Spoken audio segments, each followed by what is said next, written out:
¿qué tal? Mi nombre es Laura Beatriz Montes de Oca Barrera, soy investigadora del Instituto de Investigaciones Sociales de la UNAM. Como lo hemos mencionado en la presentación del proyecto Etnografía en tiempos de COVID-19, la cual también está disponible en el canal de YouTube del Instituto, en esta serie de entrevistas nos interesa conocer la forma en que otros investigadores sociales han transformado sus procederes metodológicos debido al confinamiento y el distanciamiento social que actualmente vivimos a causa de la pandemia del COVID-19. En esta entrevista nos acompaña el doctor Dan Zunino Singh. El doctor Zunino es sociólogo por la Universidad de Buenos Aires, magíster en Sociología de la Cultura por el IDAES de la Universidad Nacional de San Martín y doctor en Historia por la Universidad de Londres. Actualmente es investigador adjunto en CONICET con sede en la Universidad Nacional de Quilmes en el Centro de Historia Intelectual. Trabaja en el laboratorio Espacio, Tecnología y Cultura, donde desarrolla proyectos de investigación en ciudad, movilidad y cultura. También es editor asociado del Journal of Transport History y coeditor del libro Términos clave para los estudios de la movilidad en América Latina. En su investigación más reciente, trabaja sobre su ciudad y movilidad desde la historia cultural y los estudios de movilidad, donde hay una amplia gama de métodos. Tiene un proyecto actualmente sobre prácticas y culturas de la movilidad que incluye observaciones directas y técnicas audiovisuales. Muchísimas gracias, Dan Zunino, por estar con nosotros en este espacio de entrevistas. Muchísimas gracias a ustedes por la invitación. Y bueno, pues sabemos que después de la pandemia del COVID-19 y todas estas medidas que se han dado de confinamiento social, tú y tu equipo de investigación decidieron realizar grupos focales online y también una encuesta online sobre prácticas de cuidado en el transporte público, y en algunos también compartieron con algunos informantes los relatos y las imágenes de su viaje. Quisiera que empezáramos por ahí. Que nos platiques por qué recurrir a estas técnicas, a estos instrumentos como los grupos focales online y las encuestas, cómo los organizaste, qué retos encontraste, qué aceptación tuviste por parte de los usuarios del transporte y bueno, cuáles fueron los retos y las oportunidades que se te presentaron frente a estas herramientas. Bueno, antes que nada, es interesante, digamos, enmarcar un poco por qué los estudios de la movilidad, como los entendemos desde las ciencias sociales, han recurrido, digamos, a la etnografía casi como su principal modo de acercamiento, ¿no? Digo esto porque cuando uno habla de movilidad, en general, el transporte, más tradicionalmente, fue un tema estudiado por ingenieros, economistas, geógrafos, urbanistas, algunas veces. Entonces, ahí el Big Data, hoy por hoy, es el gran instrumento de medición de movilidad. Con la pandemia hemos visto cómo Google te informa, o no, a través de los celulares, cuánta gente se mueve y cómo es la movilidad y cómo ha cambiado tu propia movilidad, ¿no? Uno recibe por mail incluso una especie de track de las trayectorias espaciales que hemos realizado, los desplazamientos. Es decir, que hay ya hace mucho tiempo instrumentos, vamos a decirlo así, cuantitativos y duros, georreferenciados para estudiar la movilidad, y han sido parte siempre de la investigación, incluso para aquellos que hacemos una investigación más de tipo cualitativa, ¿sí? Porque lo que hacemos de las ciencias sociales, a diferencia de otras disciplinas, cuando abordamos la movilidad, es abordar la experiencia. Y todos sabemos que la experiencia, en términos de Michel de Certeau, una práctica espacial, o en términos de Lefebvre, cómo uno vive el espacio, ¿sí? Necesita, digamos, de información cualitativa que muchas veces este Big Data no te ofrece, ¿no? Entonces, dentro de los estudios de las movilidades, de la sociología y la antropología, nació y se puso muy de moda, digamos, no solo utilizar estos nuevos dispositivos de Big Data o recursos audiovisuales, sino moverse con el objeto, ¿no? La verdad uno lo va a encontrar haciendo etnografía. Y esta tendencia, o si se cree moda de moverse sí o sí con el objeto que está en movimiento, ya fue puesto en cuestión por algunos de los grandes geógrafos o pensadores, por ejemplo Peter Merriman, rescata de que no hay que solamente hacer etnografía para tener en cuenta el movimiento, sino que también las otras herramientas tradicionales de investigación, las encuestas, los diarios, que las personas pueden escribir, ¿no? Que es una vieja técnica que quienes hemos hecho también estudios sobre uso del tiempo, es muy importante, lo que se llama una bitácora de viaje, que antes se hacía de métodos más tradicionales, escribiendo a mano. Hoy pueden utilizarse con celulares o con otras formas, digamos, lo que nosotros llamamos bitácoras digitales. Es decir que, junto con todos los dispositivos tecnológicos que hoy nos permiten reconstruir la práctica o la experiencia, que antes uno lo obtenía mediante la observación, ya formaban parte del repertorio de los estudios sociales de la movilidad. Es decir que no, en el contexto de la pandemia no había que recurrir a nada nuevo. Lo que sí sabíamos era la diferencia entre estar presente y el no estar presente, ¿sí? Especialmente para quienes estudiamos, como bien dijiste vos en nuestro proyecto, prácticas, lo que la gente hace, vamos a decirlo así, ¿no? La performance del viaje. Entonces, en ese sentido, uno reconstruye a través de la oralidad prácticas, que es un método ya validado por las ciencias sociales, uno lo ha hecho por la entrevista, le ha preguntado a la gente qué hacía antes y qué hace ahora, cómo se ha movido en la última semana. Esas son las encuestas típicas que se llaman encuestas de movilidad. El tema es que siempre hay un gap o una diferencia entre lo que la gente dice y lo que la gente hace. Por eso uno recurre siempre a la observación directa. Entonces, para ir precisamente a ese punto, fue que nosotros ya veníamos pensando en nuestro proyecto de la manera de cómo registrar lo que la gente hace. En ese sentido, el recurso audiovisual ya estaba presente. Entonces habíamos comprado cámaras, las típicas cámaras tipo GoPro. Un ciclista, por ejemplo, puede llevar en su casco, un automovilista puede poner adentro de su auto o digamos, en el volante para ver cómo maneja, etc. Nosotros venimos preparando el año pasado una serie de dispositivos para poder tomar este tipo de registro. Y resulta que vino la pandemia y se puso casi, digamos, la única manera de poder registrar, porque nosotros como investigadores no podíamos hacer ese experimento. Teníamos que recurrir a lo que nosotros hemos llamado siempre informantes clave. Pero el informante clave antes te ayudaba a entrar al campo, y ahora el informante clave te informa sobre el campo sin que uno esté en el campo, ¿no? Nos hemos transformado como los viejos tradicionales, originales antropólogos que estaban en su sillón y alguien más viajaba y le traía la información y nosotros con esa información reconstruíamos práctica. Ese era un modo, y esos informantes clave nos ayudaron los primeros días de pandemia a través del WhatsApp, básicamente, a contarnos qué estaba pasando cuando viajaban y tratar de que tomen registros con audios, que nos manden audios. Estoy en la parada de colectivo hace 20 horas del bus, hace 20 horas que no llega, 20 minutos que no llega, tardé tanto tiempo, el colectivero, nosotros llamamos colectivero, el chofer del bus, tiene un plástico que nos divide, tengo que entrar por la puerta del medio, dirigirme hacia adelante para pagar con mi tarjeta, somos 5 en la fila. Bueno, información muy práctica, y en lo posible fotografías, y en lo posible algún video que registre en algún momento del viaje. A partir de ahí nosotros empezamos a preguntarnos específicamente, porque era parte ya de nuestro proyecto anterior a la pandemia, es cómo cambian las prácticas de las personas, ¿sí? Con diferentes momentos de cambios. Nosotros habíamos tomado algunos hitos, por ejemplo, la inclusión de una ciclovía. Entonces, para los actores viales, la inclusión de una nueva infraestructura o un metrobús les cambiaba el modo de utilizar el espacio. En este caso era lo que nosotros hemos llamado aquí, o se llama en muchos lugares, el distanciamiento social. Lo que se planteó en la pandemia, en el caso argentino, que fue muy estricto a partir de marzo, fue que solamente podían viajar ciertos trabajadores, ciertas personas podían utilizar el transporte público, lo que nosotros hemos llamado trabajadores esenciales, los trabajos solamente permitidos podían utilizar el transporte público. En primer lugar, debían obtener un permiso en su celular, y con ese permiso había muchísimos controles y retenes de la policía que subían al bus, o al tren, o al metro, para ver si estabas viajando con ese permiso.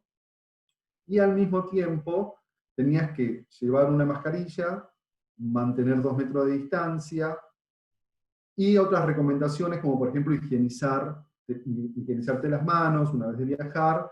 Y nosotros, como nosotros estudiamos que cuando te moves con objetos, y los objetos son también vehículos del virus, es de qué manera desinfectabas o no esta cuestión. Y después algunas preguntas acerca de percepciones sobre las normas, aceptación de las medidas o no, te sentís seguro, inseguro, con temor o con no temor, digamos, muchas más preguntas sobre las percepciones.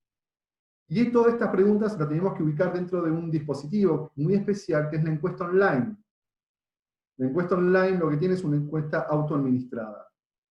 ¿Sí? Entonces, en este sentido, no es lo mismo realizar uno la pregunta y poder tener la posibilidad de que el encuestado o la encuestada no haya entendido la pregunta y preguntar, a que tenga que entender claramente la pregunta. El segundo gran tema, yo he trabajado mucho tiempo justamente en epidemiología. Mi primer trabajo como etnógrafo básicamente fue en el campo de la salud, paradójicamente, entonces traje todo aquel conocimiento para hablar de movilidad y cuidado. Fue el tema de que en una encuesta autoadministrada y realizada por celular básicamente, bueno, ahí tenés después podemos hablar del problema del formato, pero básicamente es el tiempo de respuestas. No puede ser una encuesta de 20 minutos, no puede ser una encuesta muy larga. Entonces, ¿cómo hacer muchas preguntas en poco tiempo? Fue nuestro primer gran dilema. Preguntas que se puedan entender, preguntas que sean cerradas, o sea, no podíamos incluir preguntas abiertas, y ahí empezamos a lidiar con el formato, ¿no? Depende de qué software utilice, qué programas utilices, nosotros utilizamos el Google Form, fue de qué manera podíamos llegar a esas personas que sí estaban viajando, y que puedan responder rápidamente y claramente. Entonces, fue reducir al máximo las preguntas, buscar preguntas siempre cerradas, y al mismo tiempo tratar de captar. Sabíamos que no íbamos a obtener muchas cosas que esta herramienta no permite. Por ejemplo, ¿a quién le hacer la encuesta? O sea, estadísticamente, y acá ya pasamos de la observación directa en la etnografía a la estadística. El problema es cuál es el universo que vas a terminar, cuál va a ser tu muestra, digamos. Y en este sentido, teníamos dos opciones. En un primer momento hablamos con el Ministerio de Transporte, y ellos nos iban a ayudar a difundir la encuesta. Nosotros en Argentina utilizamos una tarjeta que se llama SUBE, que es la tarjeta con la que realizamos los pagos. El problema es que cuando llegó al departamento de legales dijeron no le podemos mandar una encuesta vía mail a los usuarios porque estaremos violando la base de datos. Es una información que nosotros tenemos, pero no la podemos utilizar. Entonces ahí nos quedó o sea, ahí no pudimos hacer una encuesta, digamos, súper amplia, y usamos el plan que ya teníamos original, que era mediante nuestras redes sociales. Lo que sucedió también con la pandemia es que hubo una pandemia de encuestas. Entonces ahí nosotros estábamos compitiendo con muchas otras encuestas que estaban en ese momento.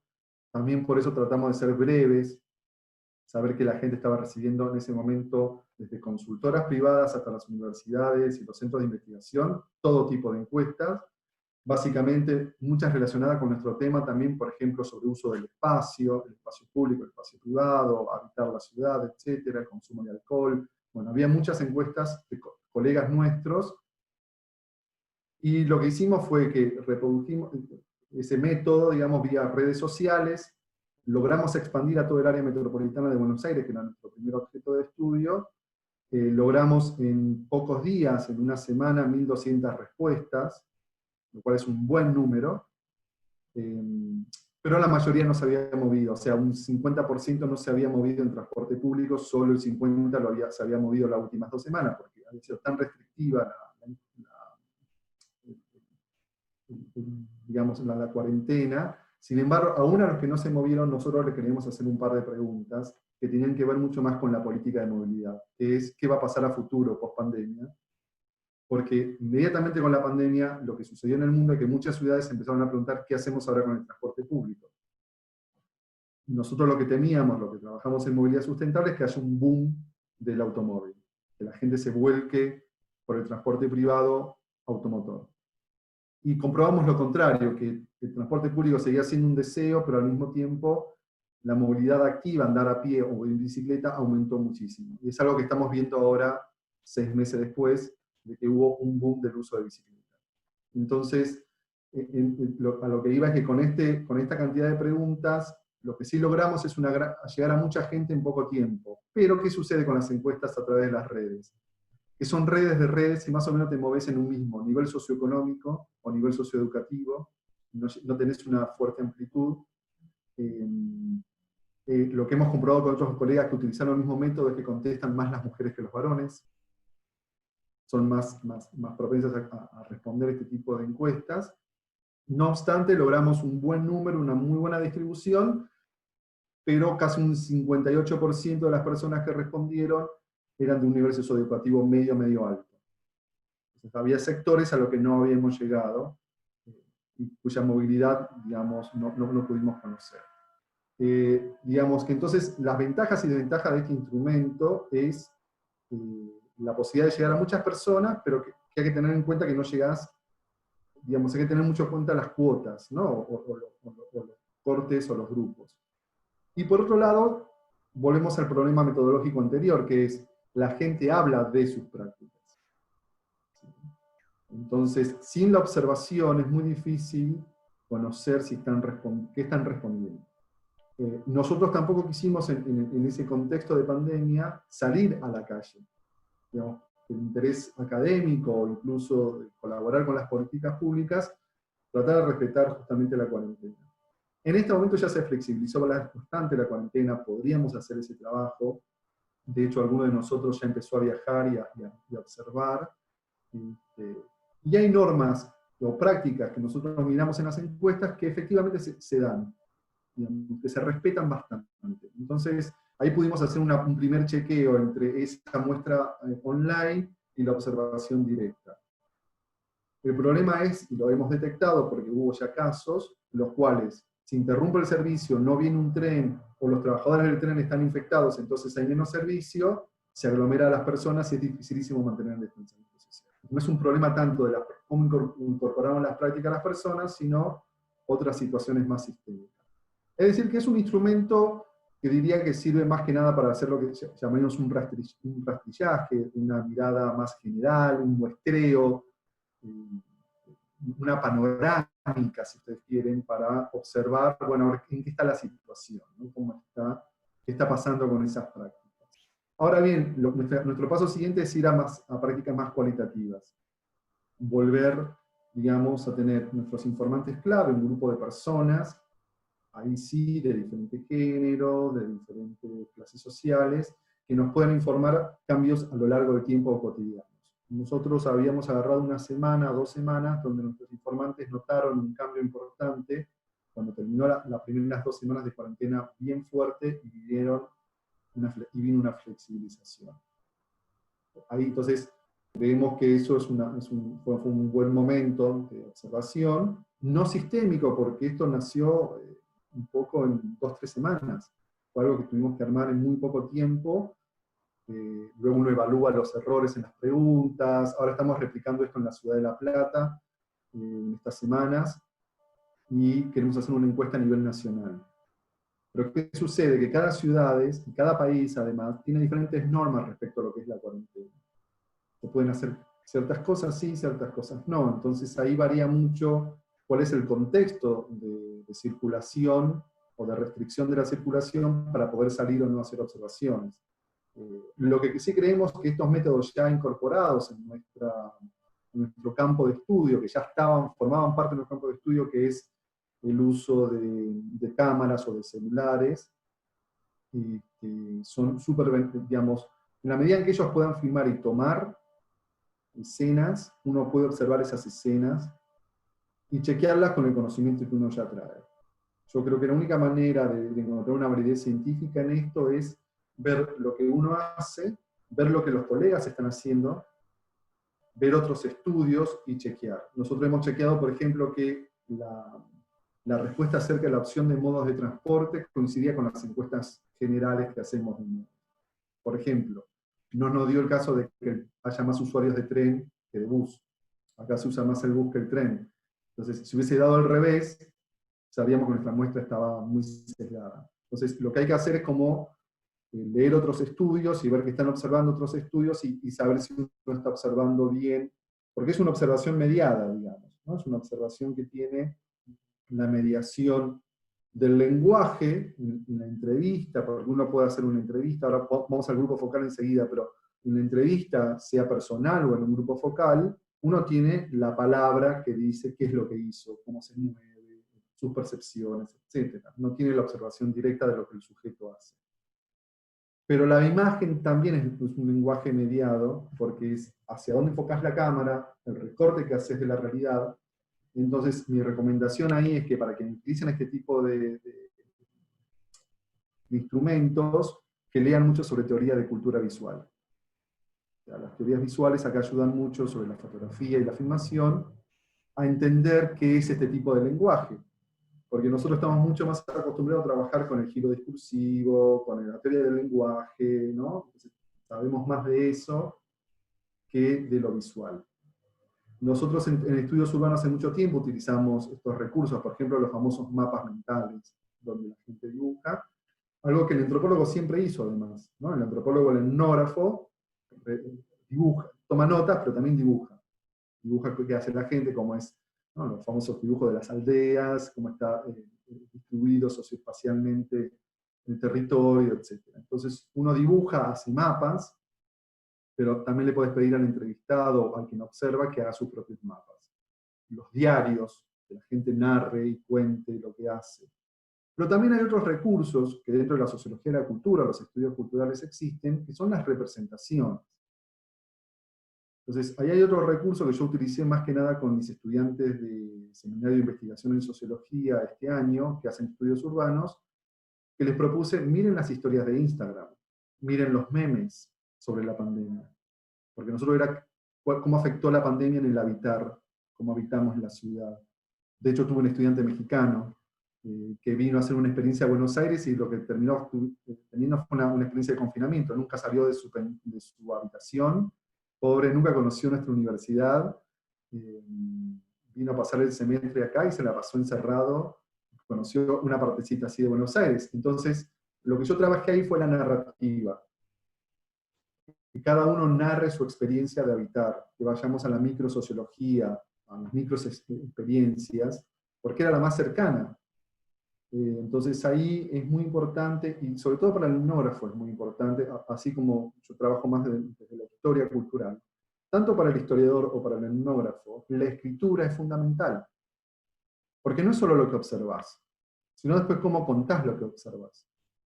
Me parece que una práctica que nos puede permitir la restricción de la pandemia es narrar, comenzar a escribir, comenzar a meternos en la escritura, porque parte de nuestro registro es la escritura, y cómo accede el lector a lo que nosotros hemos observado, la famosa descripción densa o lo que fuese, es a través de la escritura. Entonces ahí me parece que hay otro gran, digamos, momento de la investigación que la pandemia nos requiere, digamos, revisar nuevamente, ¿no? Tenemos la restricción de la entrada al campo, vamos a decirlo así. No obstante, podemos trabajar con otras cosas. En el caso de las ciudades, que es lo que yo hago, y el habitar, efectivamente nos está atravesando a todos. Entonces, la educación, si alguien estudia educación, bueno, tiene ya este dispositivo para estudiar y ver qué es. Entonces, depende mucho también de las temáticas, porque hay temas que ya se hacían mediante entrevistas, y llevar una entrevista por Zoom o presencial, hay matices, pero no es muy diferente. No es tan diferente. Yo creo que lo que ha cambiado y lo que nos ha restringido la pandemia es la entrada al campo. Eso que hacíamos en la etnografía, que era generar nuestros lazos comunitarios con esa comunidad que vamos a ver o vamos a observar, esa relación de confianza. No es lo mismo que uno venía haciendo una investigación hace 3, 4 años y ahora pasó en modo virtual, porque ya tiene la confianza y los lazos armados, a tener que generar lazos en este momento. Eso es lo que pasó con nuestros informantes claves. Nuestros informantes eran amigos, personas conocidas, a las cuales le pedíamos, mirá, en este momento yo sé que es difícil, estás con un montón de cosas, si pudieras tomarte el tiempo de registrar tu viaje, nos ayudarías un montón. Pero salir a preguntarle a la gente en este momento que además se toma el tiempo de registrar y hablar de sus viajes, es como mucho, ¿no? Entonces, también hubo un poco de respeto a eso, respeto a que todos estamos un poco sobrepasados, ¿no? Yo tengo hijo, entonces estoy con las tareas de mi hijo en la escuela, dando clases, investigando, y bueno, muchas familias se han visto aquí, mucho más que en México, los sectores populares no pudieron salir a trabajar a la calle, y eso afectó fuertemente su economía, más allá que el Estado lo está ayudando económicamente, eso fue una restricción muy fuerte. Sabemos que en México eso trató de evitarse por el impacto que tenía. Entonces, uno también debería ser cuidadoso con eso. Eso fue una cosa, por eso te decía el tiempo de la encuesta, de ser breves, digamos, de no sumarle a las personas algo más, ¿no? Entonces tratar de buscar otros recursos. ¿Qué hacen las personas? Las personas se expresan a través de las redes. Entonces acá viene algo lo que Daniel Miller podría llamar la antropología digital. Bueno, hay que explorar mucho más lo que los rastros culturales que las personas dejan en las redes, por ejemplo, yo encontré mucho sobre experiencias de vida. Ahora estoy siguiendo una página que se llama Metro Chilango, que me informa de cómo están viajando en el metro. Yo voy a través de las fotografías. Nuevamente, hay que informarse sobre la teoría de la imagen, para que uno pueda decodificar ese tipo de lenguaje y saber qué está obteniendo de ahí. Pero las historias de Instagram de la gente que viaja, yo tengo amigos en México que están yéndose de vacaciones. Entonces, ahora le estoy pidiendo que me cuenten cómo fue su viaje en el avión, porque ahora hay nuevos protocolos para viajar en el avión, y es un espacio confinado donde el virus puede hacer estragos. Entonces, estamos buscando eso, que la gente que tiene sus experiencias nos narre. Me ha tocado que hay, por ejemplo, escritores, hay artistas, hay personas que suben sus historias a Instagram y de repente esas historias son rastros de cómo está viviendo la pandemia. Pues, depende mucho que quiera ver uno. Posteos de Facebook, foros. Más allá de los medios de comunicación, digo, ahí las personas se exponen su intimidad, cómo están viviendo su vida en las redes sociales. Entonces ahí ya hace mucho tiempo que la antropología ha encarado, digamos, eso, y hay instrumentos para leer eso exactamente. Y finalmente el grupo focal, que yo he hecho grupos focales presenciales en el pasado, y volví a retomar esa práctica ahora con ciclistas, me ha resultado muy bien. Hay muchísimas ventajas, de grabar la conversación por este dispositivo de videollamadas, que ya es ahorra de tomar apuntes. No obstante, hemos tomado apuntes, lo hemos llevado a cabo con 2 personas, o sea, un colega y yo trabajamos haciendo preguntas y tomando notas. Ordena más la conversación, porque como este dispositivo virtual lleva a que no te tengas que interrumpir, porque si no, no te escuchás, entonces circula la voz. Lo que sucede ahí es que muchas veces la discusión o la superposición o la interrupción era parte del grupo focal. Nosotros queríamos en el grupo focal siempre es obtener una discusión, que se contrapongan argumentos, ¿no? Entonces por ahí eso un poco se pierde porque la gente, bueno, habla menos. En ese sentido sí hay que pedir que mantengan las cámaras encendidas. No sirve el grupo focal si la gente desaparece, porque uno lo que lee, una de las cosas que uno decodifica en el trabajo de campo son los gestos. Forman parte de saber qué está diciendo la persona, en qué marco, etc. Y lo que sí sucedió en ese grupo focal, porque además era con activistas de la bicicleta, es que algunos me escribían por el chat. Entonces ahí se abre un canal de comunicación con el cual una colega, una amiga que estaba en el chat y me dijo, están hablando demasiado los varones y las mujeres no estamos teniendo voz. Me dijo, está hablando mucho, se están comiendo los minutos, y entonces eso es algo que no podía suceder antes en un grupo focal presencial. Que alguien te dijera como, entonces ahí el canal del chat privado hace que haya otro canal de comunicación, y eso fue para mí bastante extraño, me sirvió de todos modos, pero apareció como algo diferente. Que bueno, igual se puede setear estas cosas en las videollamadas, usar o no el chat, o diferentes cuestiones, pero funciona bastante bien el grupo focal. Yo creo que si uno quiere testear una encuesta online, después con el grupo focal puede ver cómo funcionaron las respuestas, mejorar las preguntas, o al revés, probar las preguntas del cuestionario en un grupo focal. Eso es lo que yo he hecho tradicionalmente. Yo trabajaba, hacía la etnografía, la historia de vida, para luego armar encuestas y volver a hacer trabajo de campo, ¿no? Y muchas veces los que encuestaban eran las personas de la misma comunidad. Entonces, armamos instrumentos de los cuales una persona pudiera encuestar a otra. Entonces, por ejemplo, si vos no podés ingresar a cierto barrio, lo que podés buscar es que no sean solo informantes claves, sino entrenar a esas personas para que esas personas realicen las encuestas presenciales. Eso sería una posibilidad también. Pero bueno, eso depende mucho también de que los estudiantes estén buscando hacer, qué tipo de comunidad se quieren acercar, qué tipo de grupos, porque hay gente que directamente nunca tiene contacto con esos grupos porque estudia, por ejemplo, tengo una colega que está estudiando movimientos feministas a través de los grupos privados de Facebook. Entonces hace la típica antropología digital, no necesita ir a ver lo que pasa, vamos a decirlo así, offline. Lo que interesa es la vida online, porque además ella estudia la comunicación, el dispositivo. Ahí yo creo que también es interesante en la antropología, como decía antes, leer sobre antropología digital. ¿Qué plataforma estás mirando? Las plataformas crean un tipo de mediación, ¿sí? Porque en un grupo de Facebook, por ejemplo, lo que tenés es que hay administradores. Entonces, ¿cómo circula la voz en un lugar donde te administran la voz?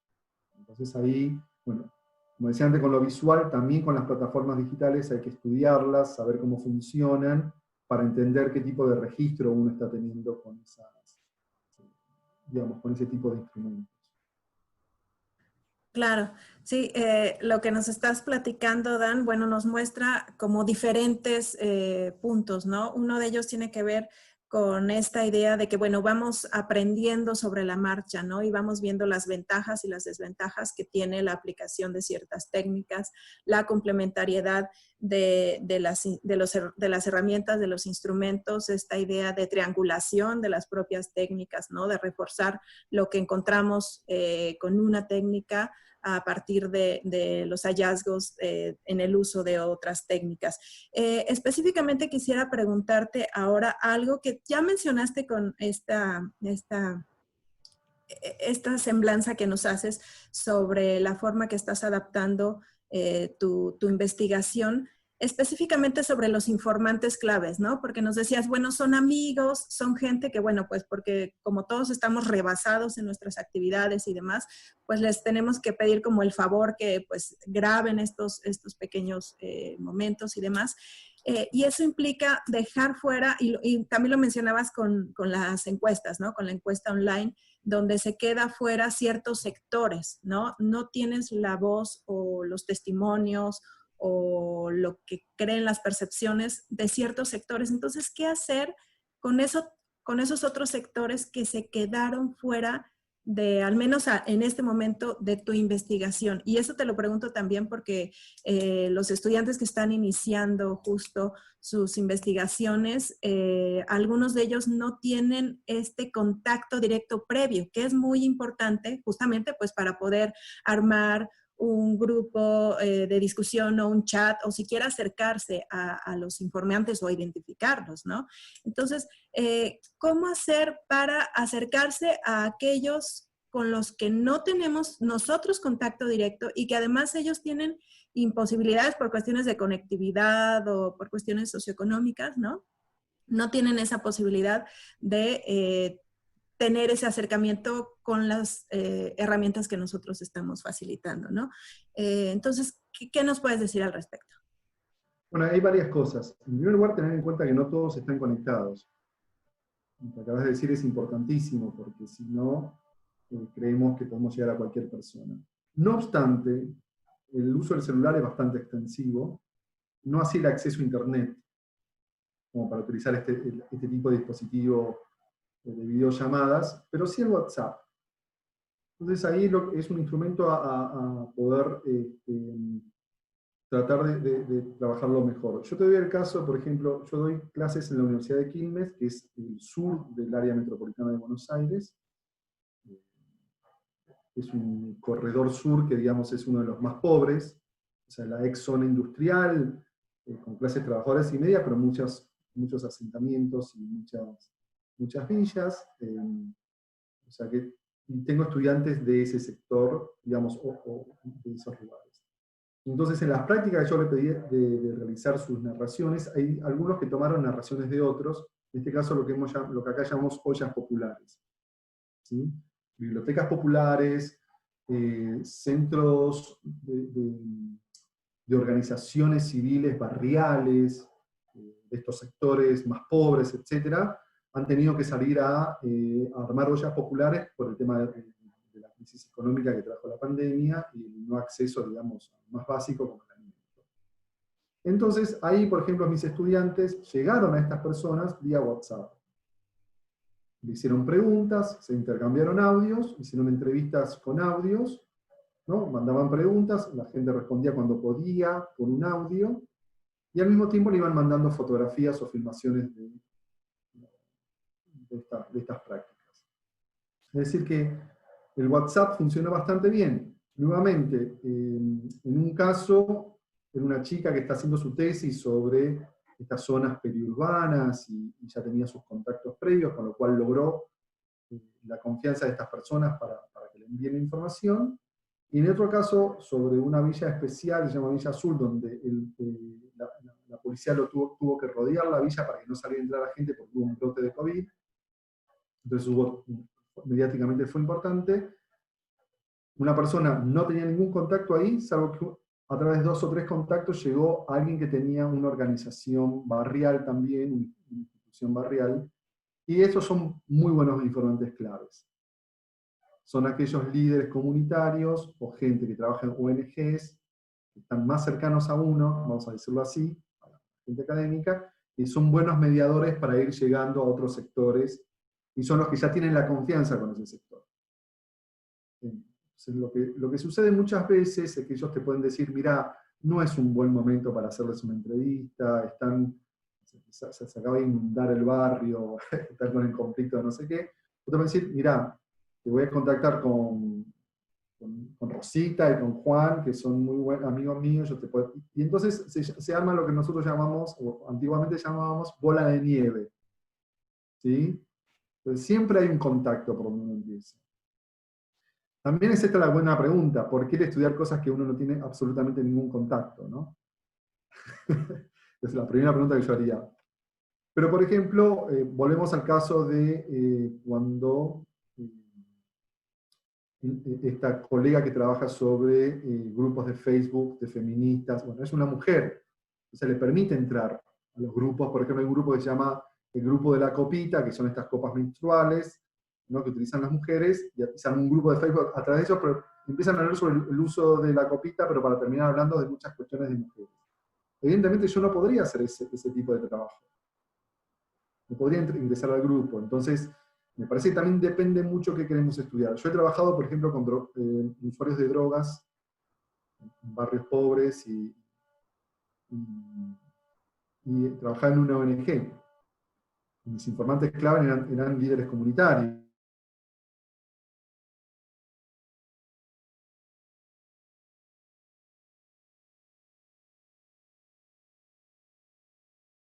¿Quiénes van a ser nuestros mediadores?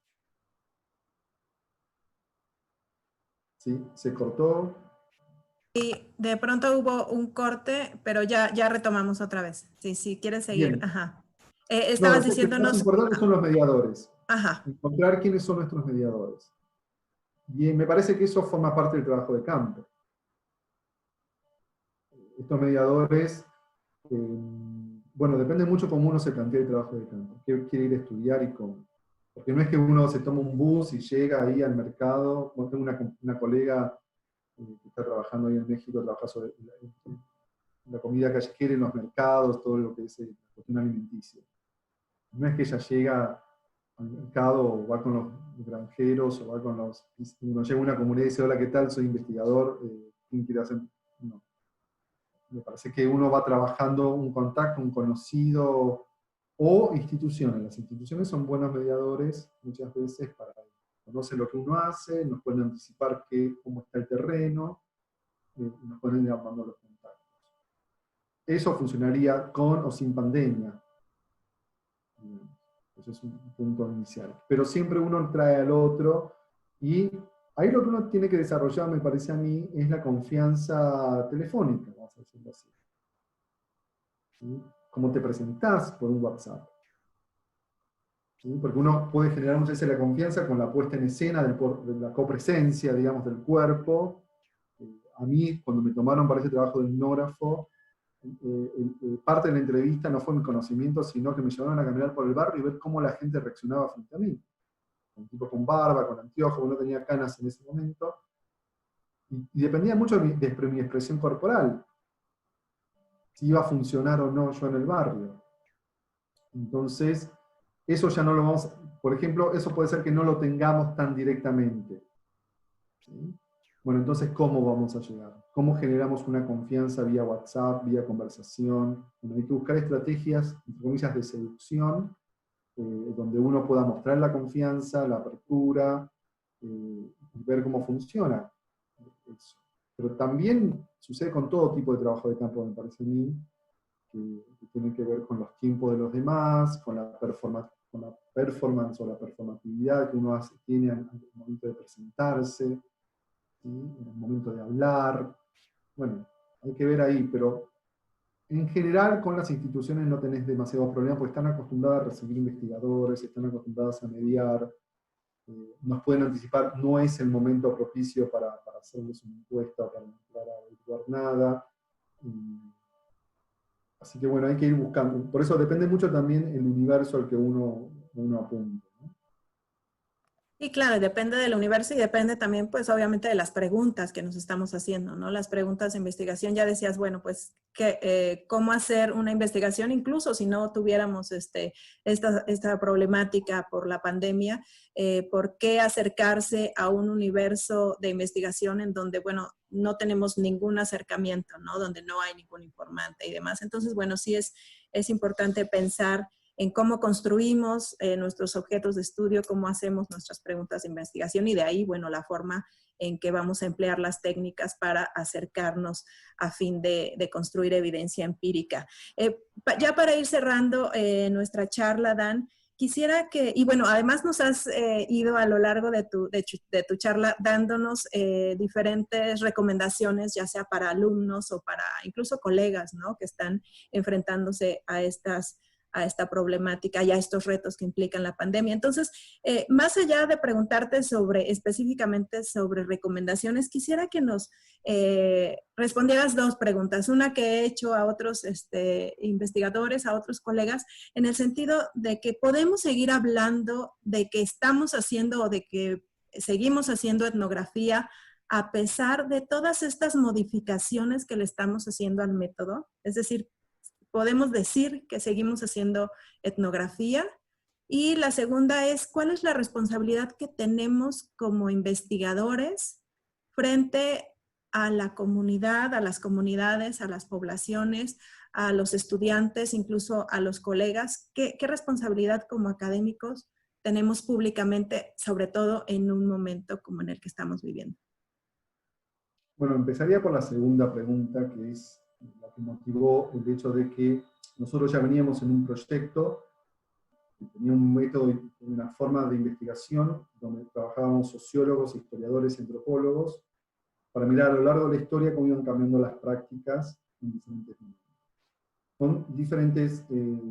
frente a diferentes situaciones. El COVID presentó una situación contemporánea y dijimos, pero si este es el gran caso de estudio, modifica cómo viajar en avión, cómo moverse en bicicleta, o sea, modificaba todas las prácticas de movilidad. Porque es un fenómeno, el COVID es un fenómeno, la pandemia es un fenómeno de movilidad. Entonces, nos dirigimos a decir, vamos a hacer algo que investigue, que sea rápido y que al mismo tiempo sirva de insumo para la política pública. Entonces, tuvo una gran repercusión mediática, nos llamaron de todos los medios de comunicación, difundimos rápidamente por las redes sociales los resultados, porque creímos eso, que era un momento en el cual las circunstancias nos puso en hacer algo que venía a responder un problema, que las ciudades no saben qué hacer con su transporte público, y que al mismo tiempo era una circunstancia donde tiraba a tierra todo lo que las ciudades venían haciendo respecto a la movilidad sustentable. Entonces, ahí sentimos el compromiso de, más que nunca, digamos, de que fuese un instrumento que si bien lo pones a discutir en los términos científicos, académicos, estadísticos, y tiene un montón de fallas, entre comillas. Ahora, ¿es un insumo para la política y para poder pensar rápidamente la política? Sí. Entonces, nosotros lo que hicimos fue darle más prioridad a eso, a dar una respuesta rápida, a poder colaborar rápidamente con eso, antes que el largo trayecto de los papers que en 2 años van a salir publicados. No. Eso me parece que la primera instancia es esa, ¿no? Entonces me parece que ahí, ¿qué sucede acá? Eso lo pude hacer como sociólogo. Ahora, si yo soy un antropólogo que hago antropología, que estoy 1 año y medio, 2 años en el campo, la etnografía, es todo más lento. Y si soy un historiador, también es más lento. Entonces, ahí lo que también yo sugiero es que depende mucho, hay campos de estudios, todos los que estudiamos hacemos estudios urbanos, estudios de movilidad, estudios de salud, ni que hablar, pudieron de algún modo intervenir rápidamente porque esto tenía que ver con esas áreas, ¿no? Entonces, si vos sos una antropóloga de la salud, y conoces muy bien cómo la gente podés colaborar para comprender cómo diseñar las políticas públicas y lo que se está tomando. El problema no es como lo que uno hace solamente y las buenas intenciones. Es que hay del otro lado, quién dialoga con nosotros. Si en los ministerios, quienes toman las decisiones, están abiertos o no a las ciencias sociales. O están solamente abiertos a los médicos y a gente que habla, digamos, de datos duros. Esa es una gran lucha que tenemos las ciencias sociales, de ser escuchadas. En nuestro caso, el presidente apenas inició la cuarentena, le pidió al CONICET, a todo el área de ciencias sociales, que haga, y se hicieron 1.200 entrevistas en profundidad para ver cuál era el impacto social del COVID. Pero nunca más se volvió a hacer nada. Es decir, se hizo por única vez. Entonces, todo esto es médico, hablan básicamente los médicos y los psicólogos. Pero como es un problema de distanciamiento físico y social, nosotros que hacemos los geógrafos, los urbanistas, que nos hacemos tema de ciudad o tema de movilidad, estamos pidiendo que nos escuchen un poco más. Porque que la gente no cumpla con las medidas públicas, que la gente no cumpla con el distanciamiento, que la gente esté cansada, tiene que ver con problemas sociales, no con problemas epidemiológicos. Entonces me parece que ahí también depende mucho de quiénes sean los interlocutores en cada país o en cada ciudad, para que más allá de nuestro propio compromiso. Y en ese sentido, creo que hay que trabajar muy bien la opinión pública. Tenemos que nosotros salir a ocupar espacio en la opinión pública, para que se note, digamos, un poco cómo podemos colaborar en todas estas discusiones. Eso con respecto a la segunda pregunta. Respecto a la primera, como yo no trabajo exclusivamente con la etnografía, acá los etnógrafos me podrían matar y decir, bueno, la etnografía no es un método, no es una técnica, es mucho más que eso. Entonces, cuando vos preguntás, ¿estamos haciendo etnografía? Bueno, yo hace mucho que no estoy haciendo lo que realmente es una etnografía, salvo como ciclista, porque viajo todos los días en bicicleta. Entonces yo cuando voy en bicicleta llevando a mi hijo a la escuela y cuando me muevo, a veces en mi casco pongo la cámara o lo que fuese, yo hace mucho tiempo que estoy haciendo etnografía. Porque cada vez que me subo para mí es un laboratorio.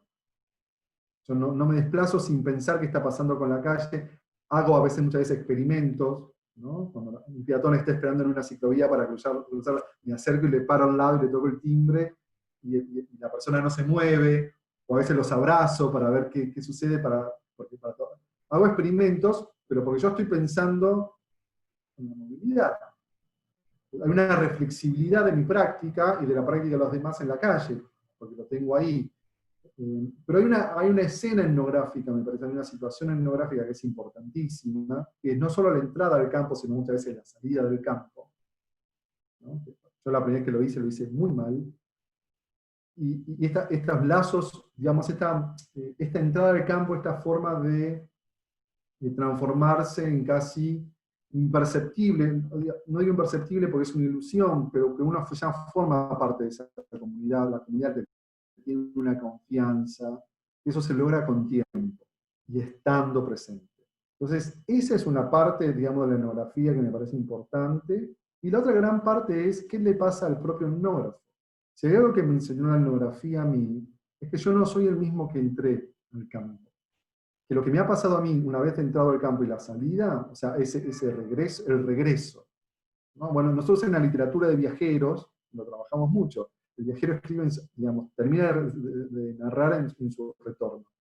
Para nosotros, la transformación subjetiva es un gran aprendizaje etnográfico.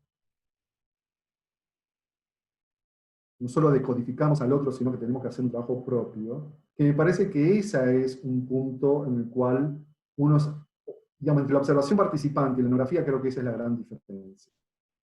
La gran diferencia es la transformación subjetiva que existe entre nosotros, ese tiempo, esa forma de conocimiento. Yo he aprendido cosas que lo utilizo en mi vida cotidiana. Otra vez yo terminé en un grupo de trenes, en tren, había un grupo de gente, de señores, que iban a una reunión, y la reunión era sobre recuperación de adictos. Yo inmediatamente me di cuenta, entonces empezaron a contar cómo estaban con sus adicciones. Y como yo ya tengo un entrenamiento, y yo venía de la universidad con una vestimenta que era típica de un profesor, en un momento terminé en la ronda de ellos, que estaba dentro del tren, sin que a ellos les molestara y sin que ellos dejaran de hablar de lo que estaban hablando. Ese pasar desapercibido, ese meterme, muchas veces había cruces de miradas, sonrisas, cuando yo sabía de qué estaban hablando, en código, pero yo sabía de lo que estaban hablando, es esa confianza que se genera por el gesto, digamos, que eso se pierde mucho, evidentemente, si no podés tener el contacto físico. Entonces, ahí, la gran pregunta es sí, estaríamos dejando de hacer una etnografía. Lo que pasa es que hay otros marcos de etnografía, como decía antes, con el digital, con otras formas de antropología, que bueno, que también son válidas. Tampoco hay que romantizar una sola y dejarla fija, pero sí tener en cuenta que si la vamos a llamar etnografía, le llamamos etnografía a eso, y lo demás son técnicas, observaciones, entrevistas, grupos focales. La etnografía es otra cosa, por eso lleva tanto tiempo. A mí me Pues, pasa, digo, como historiador, nosotros hay una rama, yo hago historia cultural, ¿no? Carlos Ginzburg dijo que es una mezcla de antropología e historia la historia cultural. Yo hago antropología del pasado, yo quiero conocer las prácticas, experiencias y percepciones de gente que ya no está viva, no puedo acceder a su voz. Bueno, ¿cómo hago? La reconstruyo con un montón de evidencias que hay alrededor, que son representaciones. La pregunta es que hay algo de lo no representacional, de lo no discursivo, que uno aprende en la etnografía, que tiene que ver con los gestos, una energía que hay en el ambiente. Bueno, hay un montón de cuestiones que nosotros, que son muy perceptivas, muy difícil, por eso decía el término de la escritura, cómo traducir esa experiencia en discurso luego. Bueno, ahí yo creo que hay un punto que habría que explorar cómo es esto en lo virtual. ¿Cómo es esto en lo mediado por virtualidades o por nuevos tipos de lenguajes? Hay toda una cuestión ahí teórica para desarrollar. Pero evidentemente es posible que la distancia física nos provoque esto, la imposibilidad de lo no representacional, de perdernos toda esa información. sí, claro. Y bueno, pues sin duda todo lo que nos has platicado, lo que has compartido con nosotros, Dan, ha sido sumamente enriquecedor. Yo creo que va a ser muy útil para estudiantes, para colegas. Importante esto que mencionas al final sobre la etnografía, cómo la entendemos, ¿no? Para poder seguir diciendo que estamos o no haciendo etnografía. Y otra cosa importante es esta idea del compromiso que tenemos como investigadores, pero no solo por la voluntad propia, sino justamente que tenemos que generar esta idea de la aportación que pueden dar las ciencias sociales para campos más amplios, ¿no? Los tomadores de decisiones, etcétera, ¿no? Entonces, bueno, han sido muchos los temas que has abordado, te agradezco muchísimo. Yo creo que con esto estamos dando muchos elementos para quienes sigan esta entrevista y otras más que van a estar justamente en el canal de YouTube. Muchísimas gracias. Dan, ¿algo más que quieras agregar? No, yo quería agradecerles a ustedes por la invitación, porque aparte esto ha sido tan reciente que uno está reflexionando un poco sobre la marcha, ¿no? No es que tienen muchas cosas escritas, recién ahora estoy haciendo 2 artículos, y realmente la parte más metodológica de lo que ha sucedido no tiene que ver tanto con la validación científica, sino más bien con el propio proceso de cómo nos ha afectado a nosotros como investigadores. Me parece que es esa voz la que no puede faltar. Hemos sido afectados por ser, bueno, somos padres y tenemos hijos, te decía antes, por la cuestión escolar, pero trabajar de nuestra casa es nuestra universidad, nuestra casa es el lugar de trabajo, nos ha afectado sensiblemente de muchos modos. Me parece que si uno no incorpora la incertidumbre en la reflexión metodológica o teórica, no sirve de nada. Uno puede llenarse de preguntas y me parece que eso sería lo más válido en este momento. Claro, claro. Pues muchísimas gracias, Dan Zunino No, por Singh, favor. por estar aquí con nosotros en esta serie de entrevistas Etnografía en tiempos de COVID. También los invitamos a que sigan las demás entrevistas de esta serie, están en el canal de YouTube del Instituto. Muchas gracias, Dan, y también agradecemos al apoyo técnico que nos ha brindado el Instituto de Investigaciones Sociales de la UNAM para realizar esta serie de entrevistas.